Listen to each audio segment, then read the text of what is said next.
Hello, and welcome back to News Nexus, the place where global economics, history, and current affairs come together. If you're new here, make sure to subscribe and tap the bell icon so you never miss another deep dive. Today, we're exploring one of the most defining moments in modern economic history, the day the United States said goodbye to the gold standard. Why did the U.S. abandon it? What happened next? And how does that decision still affect your wallet today? Stay tuned, because by the end of this video, you'll understand how a choice made over 50 years ago continues to shape the global economy. Let's start with the basics. What exactly was the gold standard? In simple terms, the gold standard was a monetary system where a country's currency was directly linked to gold. Every US dollar could be exchanged for a fixed amount of gold, and the government could only print as much money as it had gold reserves to back it. This wasn't just a US concept. For much of modern history, global currencies were tied to gold. The system created stability, predictability, and international trust. But why gold? Because gold is durable, limited in supply, and widely accepted as valuable. From the late 1800s to the early 20th century, the gold standard was considered the backbone of global finance. It served as a symbol of financial discipline, ensuring that nations couldn't simply print unlimited amounts of money. The real rise of the gold standard began in 1879, when the U.S. officially adopted it. But its golden age didn't last long.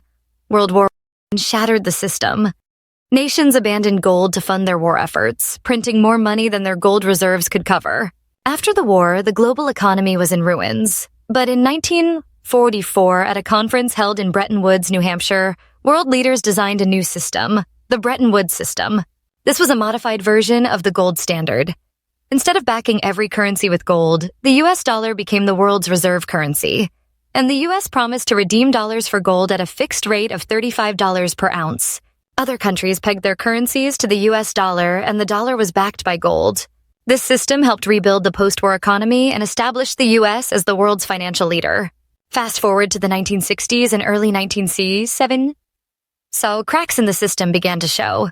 The U.S. was spending heavily on the Vietnam War and President Lyndon B. Johnson's Great Society programs. To cover the costs, the U.S. printed more money, but gold reserves didn't increase at the same pace. Foreign governments started noticing the imbalance. Countries like France began demanding gold in exchange for their dollars, which rapidly depleted U.S. gold reserves. The tipping point came in 1971, under President Richard Nixon. On August 15, 1971, Nixon announced what's now known as the Nixon Shock. He said, "I have directed the Secretary of the Treasury to suspend temporarily the convertibility of the dollar into gold." That temporary suspension became permanent. Why did Nixon do this? Because the U.S. could no longer maintain the illusion that dollars were fully backed by gold. The system was on the verge of collapse. This move officially ended the Bretton Woods system and, with it, the gold standard. So what happens when money is no longer backed by a precious metal? The world entered the era of fiat money, a system where money has value because the government says it does, not because it's backed by gold or silver. The immediate aftermath was chaotic. The US dollar lost value. Inflation soared during the 1970s. Oil prices quadrupled after OPEC's oil embargo in 1973. Interest rates skyrocketed. But leaving the gold standard also gave governments new tools to manage their economies. Without the gold constraint, the Federal Reserve could print money as needed to stimulate growth or combat recessions. This flexibility has allowed the modern economy to grow at an unprecedented rate, but it has also introduced new risks: debt bubbles, hyperinflation, and financial instability. Let's break it down. What are the pros and cons of abandoning the gold standard?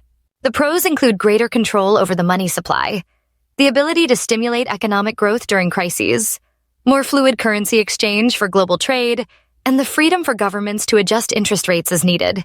But the cons are significant. There's a higher risk of inflation and currency devaluation. Financial bubbles and economic crises have become more common. Governments can now accumulate unlimited debt, and public trust in fiat money has declined. This distrust has fueled the rise of alternative investments like cryptocurrencies and gold. So, while the gold standard created stability, its absence allows for flexibility. Both systems have their strengths and weaknesses. You might be wondering, why should I care?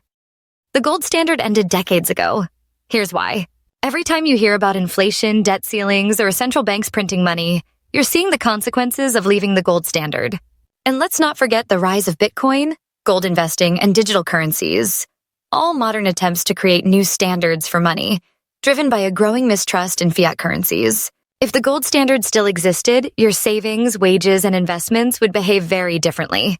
Inflation wouldn't erode your paycheck as it does today, but economic growth would likely be slower, and recessions could be more severe. The gold standard was a product of its time, built for an industrial world, not a digital one. Abandoning it allowed the global economy to expand and modernize, but it also introduced risks we're still navigating today, including financial crises, mounting debt, and rising wealth inequality. So the next time someone says the dollar isn't worth what it used to be, remember? They're right. The story of money is still being written, and the gold standard was just one important chapter.